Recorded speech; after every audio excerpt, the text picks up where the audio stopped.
Welcome to the A Train. And I was able to figure something out. I figured out now how to podcast my video stream.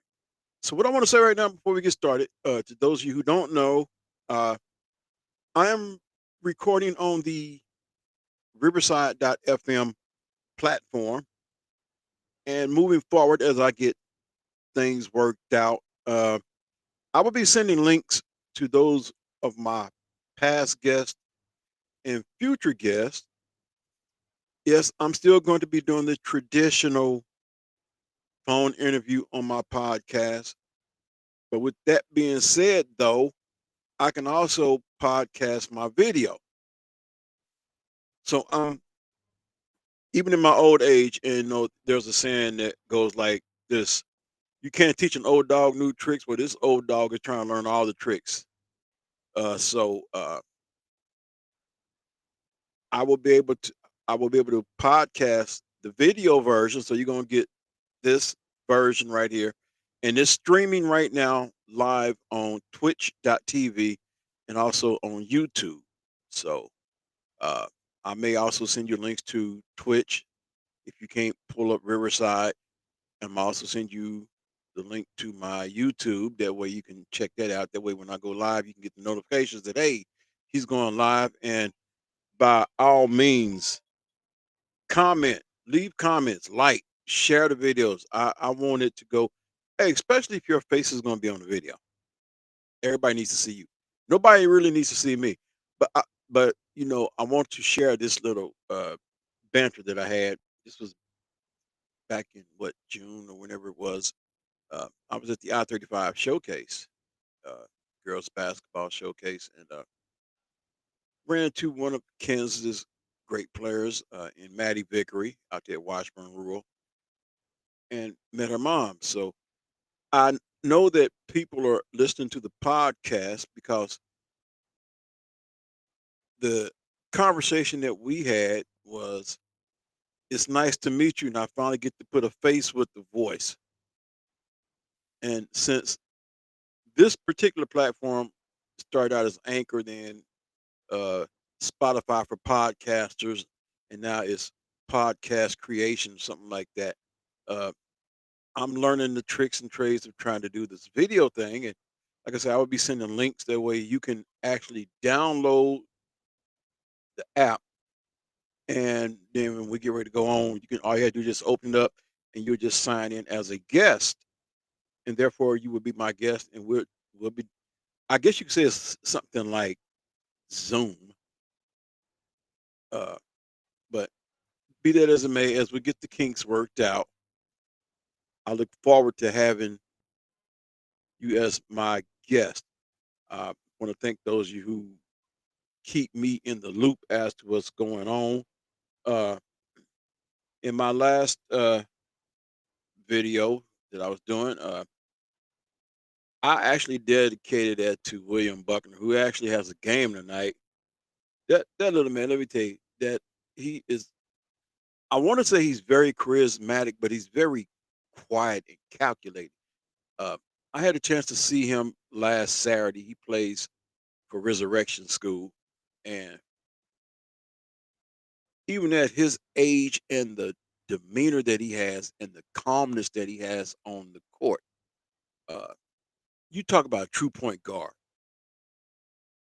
I'm telling you right now, he is going to be on somebody's radar if he's not already on somebody's radar. That's why I come out say it's very important that we, as well, my child, she's 30 and got 5 kids, but that's neither here nor there. It is very important that we support these young people in their endeavors. I'm gonna say it like this: first in the classroom, then on the playing field, because not only does the young man have a nice game, good floor general, but he's also making straight A's in class, and that needs to be applauded.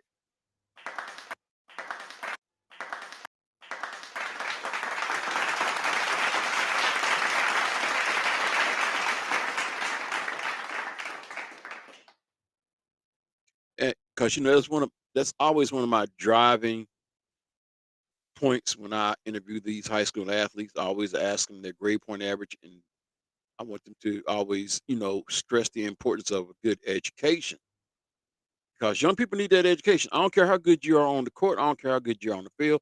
I don't care how good you are on the diamond.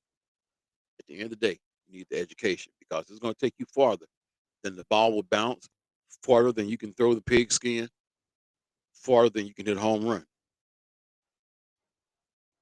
So I want to applaud him for not only being a great athlete, but applaud him for being a straight A student.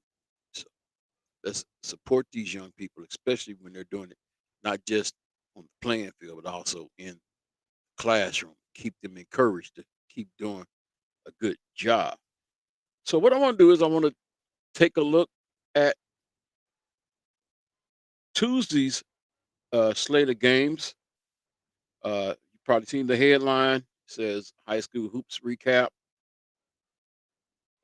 Also, you seen where it said Dallas and Dion. We're going to talk a little bit about that. And Mike Tomlin and Pittsburgh Steelers. So we got plenty to talk about, and hopefully time will allow us to do that. Another thing I want y'all to do is if y'all see Joanna Chadwick walking around, tell her thank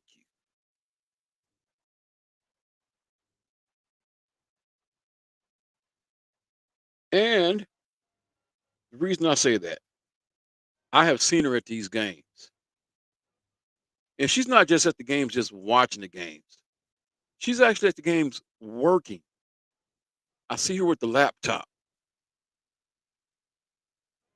getting the scores, all that, and writing stories. I mean, she never stops. She's as relentless at her job as her husband, Coach Chadwick, is coaching that Derby's girls basketball team. And trust me, I will have something to say because that's going to be part of the recap as well too. But there is before we get into that, I'm just going to hit on this real briefly because there's going to be so much to come. But breaking hashtag Colorado head coach Deion Sanders is focused on bringing a Big 12 title back to Boulder. Sources very, very close to the situation tells me Buffett Nation has nothing to worry about. When I start something, I finish. We're building something special. Deion Sanders. Coach Prime is not going anywhere. That's from Dalvin the Truth at Dalvin the Truth. That was 4 hours ago. But we're still going to look at those stories regarding Deion and Dallas. But right now, first and foremost, it's all about the high school. And I even see some right now before we begin to the scores. This is from Brett Flory at Coach Brett Flory. Wins never come easily in the campus versus Derby rivalry. Credit to Coach uh, Kluwer having his young team ready to compete. Congrats to victory belt winner sophomore at Riley Avant. Avant logged huge minutes with teammates in foul trouble and took a key charge for his team. So, congrats to Riley Avant for getting the belt. Plain and simple.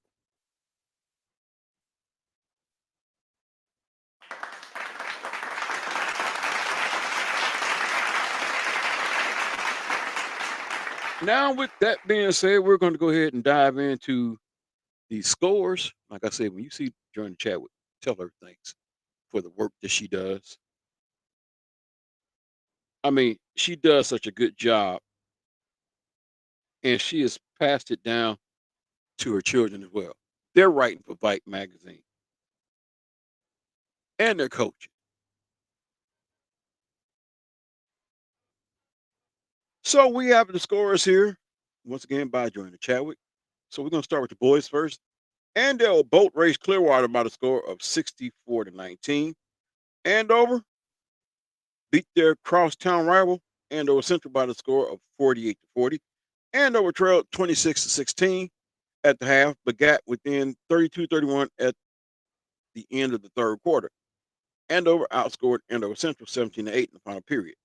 Andover's Josh Kim scored 14 points, Owen Allman 12, and Walker McClellan 12. Kim set the school record with 260 assists. Jaden Brown led Andover Central with 15. More scores: Augusta 61, Beulah 52.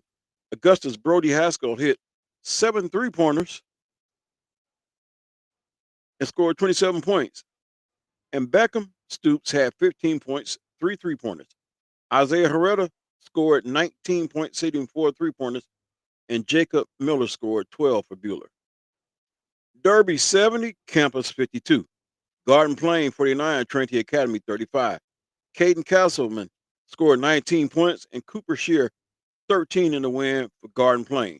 Hillsboro 41. No, correction. Haven 41, Hillsboro 35. Heston 40, Hoisington 34. Little River 56, Gossel 24. Little River's Garrison scored 16. Raleigh had 12. Gossel's Jay Nickel had 11 points. Mays 56, Salina South 43.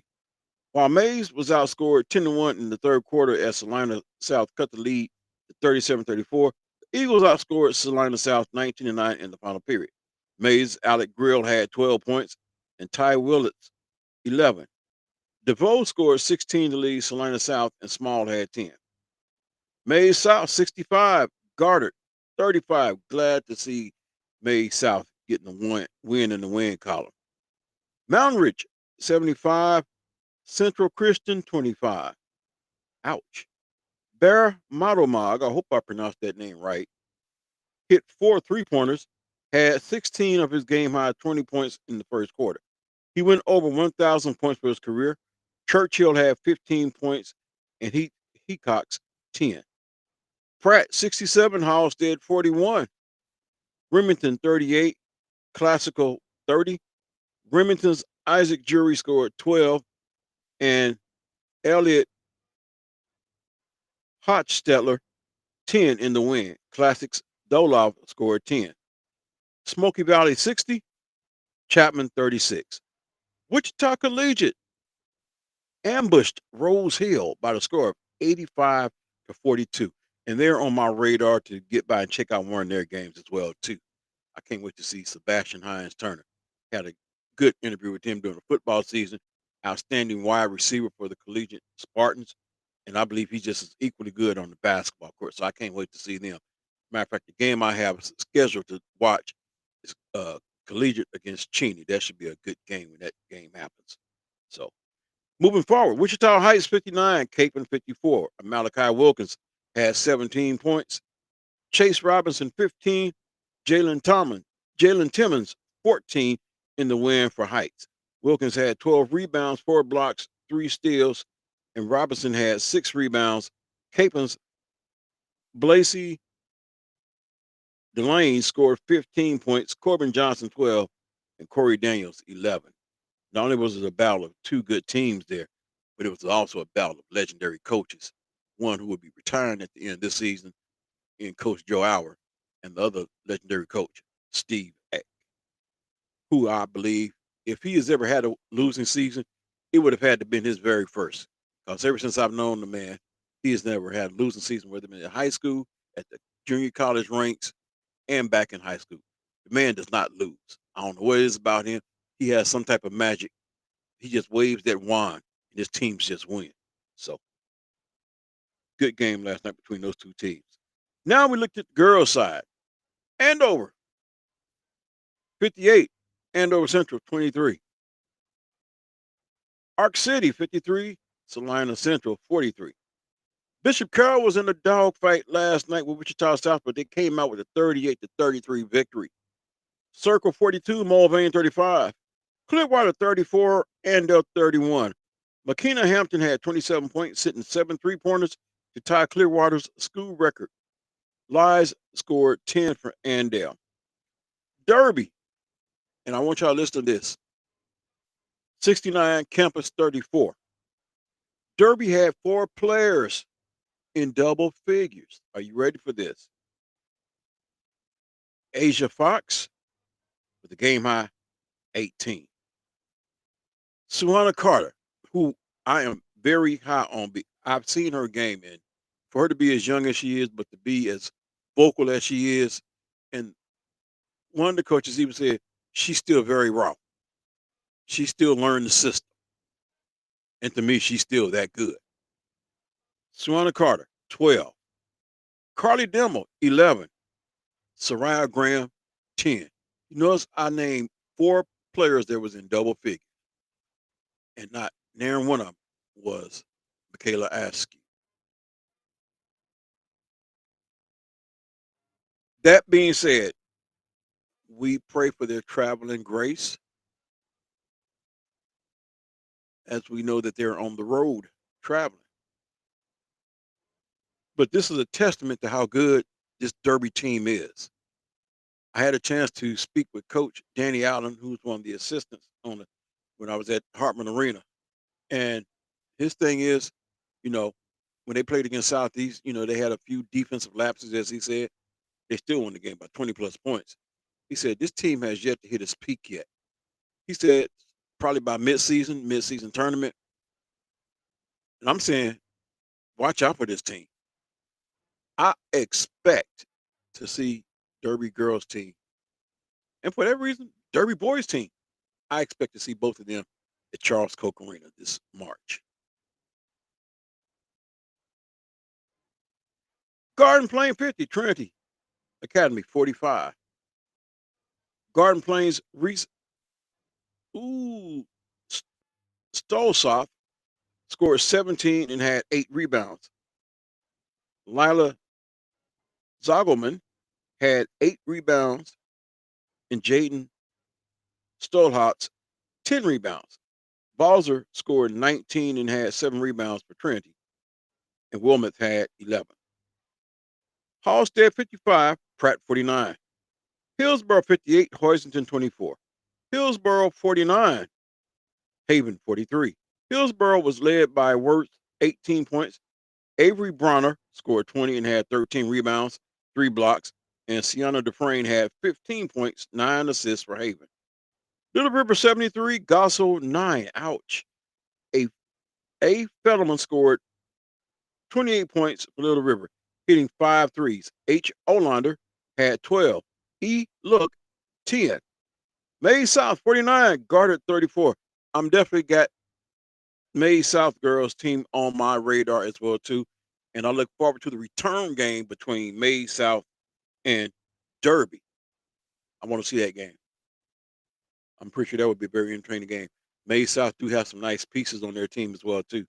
Matter of fact, when I was out there for their football game, first game of the season, some of the girls that was working concession, and they too invited me. They said, "Come check us out." They said, we're gonna be good." So, and I believe it. Even though they lost 5A State Player of the Year, Ashley Singletay to Butler County, they still have a very stout team and a good coach. Once again, Maize South 49, Goddard 34. McPherson 51, Winfield 24. Smoky Valley 57, Chapman 46. Katja Blanchett scored 31 points. Southeast Saline 44, Lions 19, Wellington 91. Oh. Wow. Wellington 91, El Dorado 15. Britt Zika, that's one that should be on everybody's radar as well too. And Val Norwood both scored 22 points. And I would like to see them play some teams here in the area as well too. I'm pretty sure if they don't win the game, they'll give a team a run for their money. Both scored 22. Christian Gregory had 11 and Cruz Cornejo 10. Zika hit 3 3-pointers and Wellington made 10. Wichita Collegiate 29, Rose Hill 22. Julia Harmon scored 15 and Lucy Bullock 13 in Collegiate's win. And there's your scoring recap from the games that took place on Tuesday. I didn't see the score on Heights and Capon, but let me see if I can pull that up.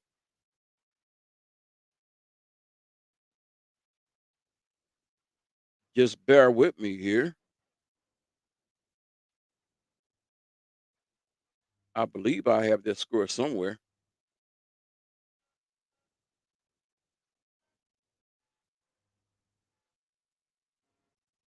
And here we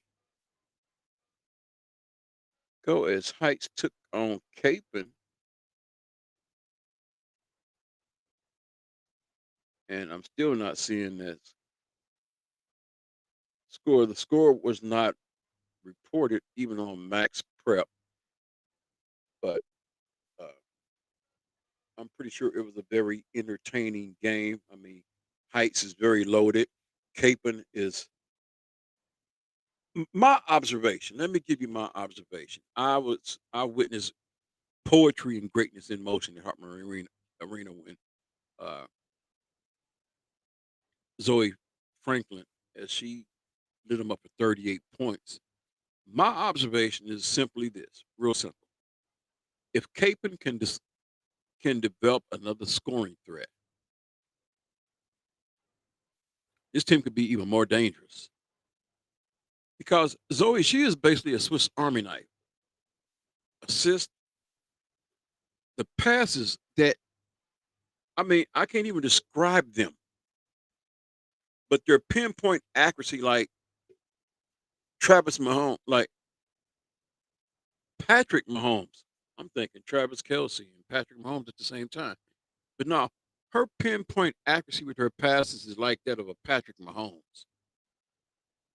And she gets the ball to the players right at the moment to all they have to do is just spot up and shoot. If they could just knock down a few, because technically I think they could have won that game against Andover Central, but then again, Andover Central is shooting lights out. I mean, you have two girls in Peyton Converse and Taylor Taylor shooting lights out from three. Both of them make, I believe, 8 3-point pointers, 8 3-point shots apiece at a high percentage. I mean, there's a lot of teams that can't overcome that. But you take away that, Capon wins the game. They just need to develop another score or just start knocking down some of those shots because Zoe's passing is just as pinpoint accurate as her scoring is. What I want to do with the time that I do have, I want to go ahead and dive into some NFL talk, and I will greatly appreciate your feedback. First, I want to look at this story here surrounding Pittsburgh Steelers and Mike Tomlin. Because the Steelers made the final decision over Mike Tomlin being fired after another playoff flop against the Ravens. The Steelers' loss was the eighth time under Tomlin his team has lost in the first stage of the playoffs. So let's go along. Let's go with this. The head coach is under huge pressure to be fired after their flop playoff loss to the Baltimore Ravens. His team were beaten 28-14, exiting at the wild card round in disappointing circumstances. It was the Steelers' sixth consecutive postseason defeat in a row, but the AFC North side have made a call on whether or not to cut their losses with Tomlin. According to the Pittsburgh Post Gazette, he will not be fired this offseason. All I could hear the way that was referenced was Tomlin in that press conference when they was asking him about a coaching job, and all he simply said was, "I know they never say never, but never."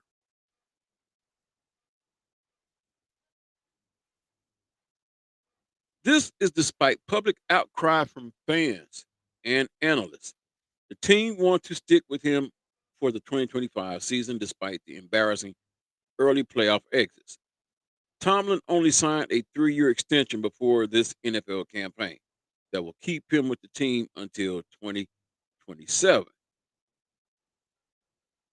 He is the longest running head coach in the league.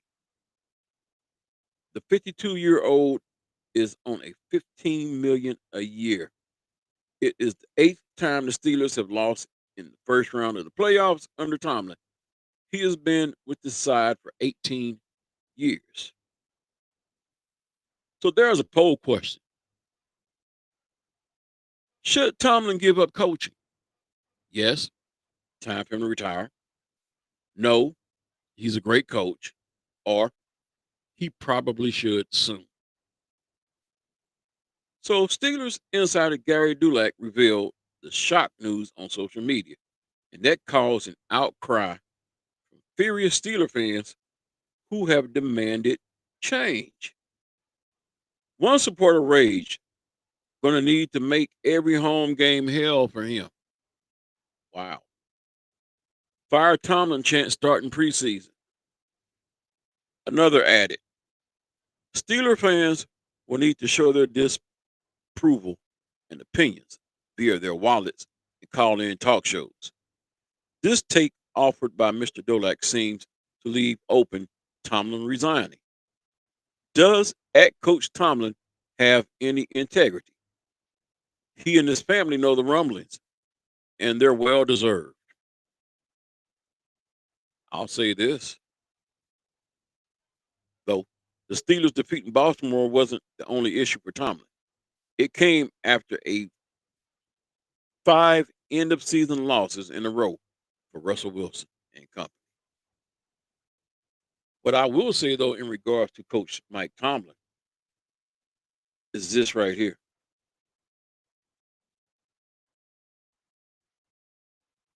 At least y'all get in the playoffs year in and year out. And I know you play to win the game. I know that. You play to win the game. I think Herm Edwards said that. Jim Moore is the one that said, playoffs? Playoffs?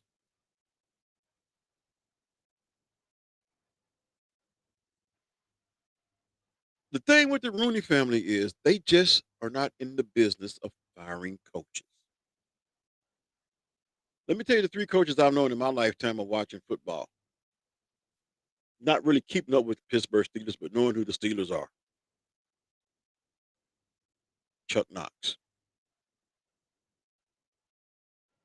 Bill Cowher, Mike Tomlin.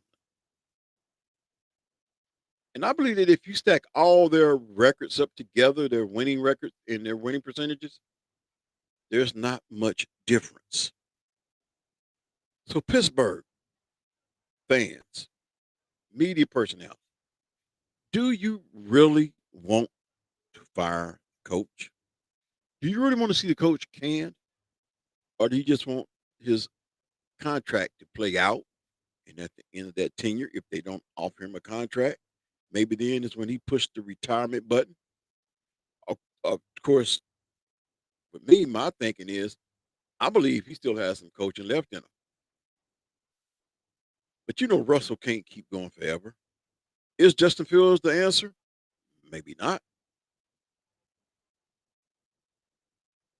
I even seen one that says maybe Steve should let him go and Jerry Jones should bring him in. Of course, we know that part is not going to happen. Not a zilch. Nope. No chance in, you know. Which now leads me, since I mentioned Jerry Jones, leads me to the Dallas Cowboys.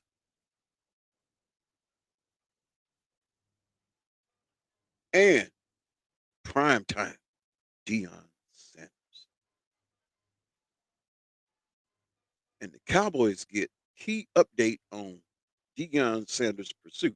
Remind you, I gave you something that was posted on Twitter, as I still call it, 4 hours ago.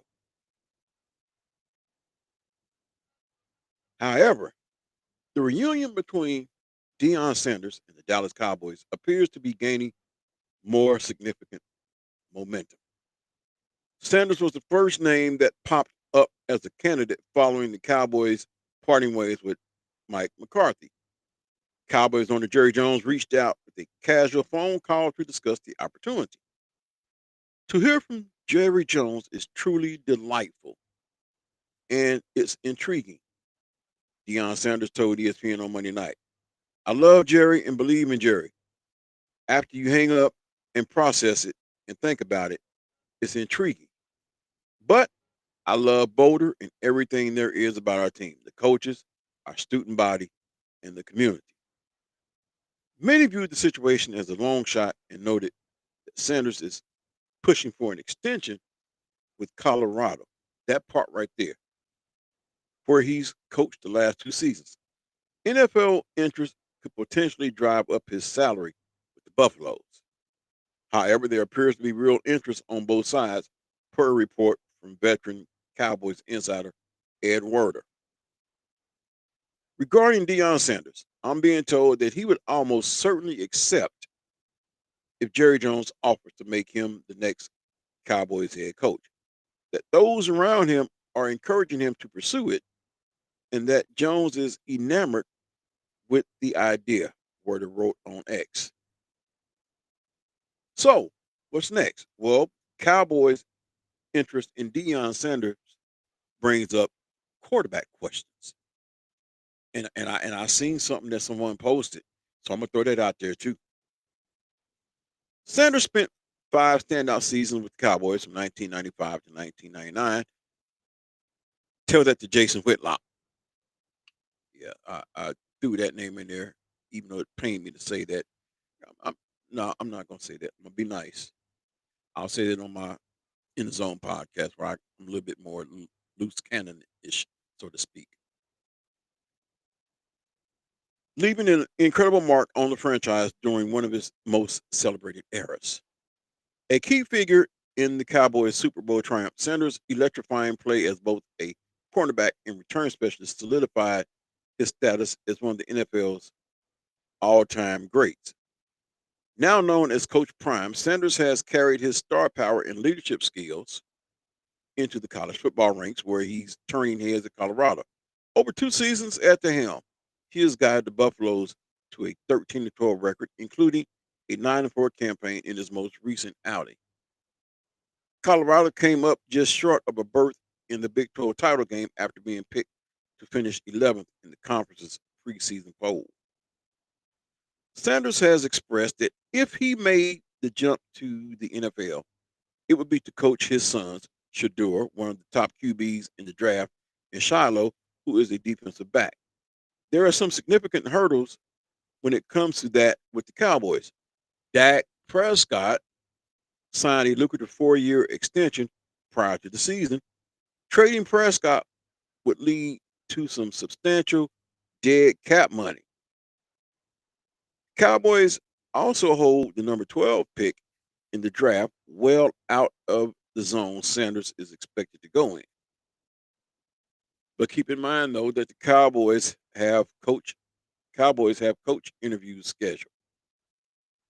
And this is where I kind of hang my head.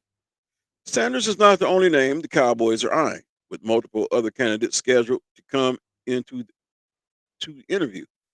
Dallas has set up interviews with Seahawks assistant Leslie Frazier, which might be a decent choice. Former Jets head coach Robert Saleh. I don't know if his situation in New York Jets was more about him or more about the dysfunction of the upper brass. And Eagles offensive coordinator Kellen Moore. Of the names, Moore might be the most intriguing. He has a history with the Cowboys, spending 3 seasons as the team's offensive coordinator from 2019 2020 to 22. Moore has also spent time with the Los Angeles Chargers and Eagles. Moore and Philadelphia are set to face the Rams in the divisional round on Sunday.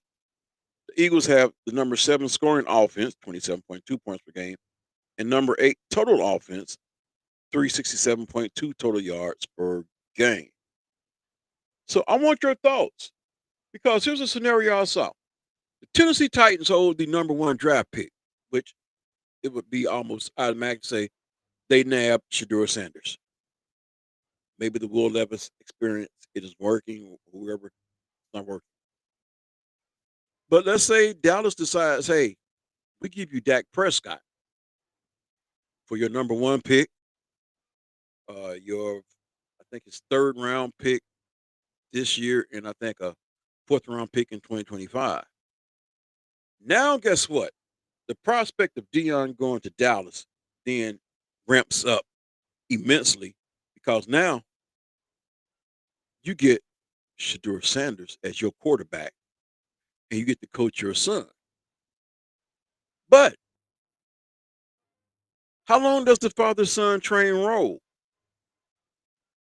Or, like that article said, maybe he's using this to get more financing from Colorado.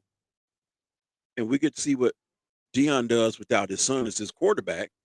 And we get to see what Shedeur does without his dad as his coach. You know, at some point, a child, they graduate from school and then they finally decide it's time to leave home. Is this a case where it's time for Shedeur and Shiloh to say, all right, Pops, we big boys now. We're on our own. Thanks for getting us to this point. I want y'all to weigh in. Tell me what you think.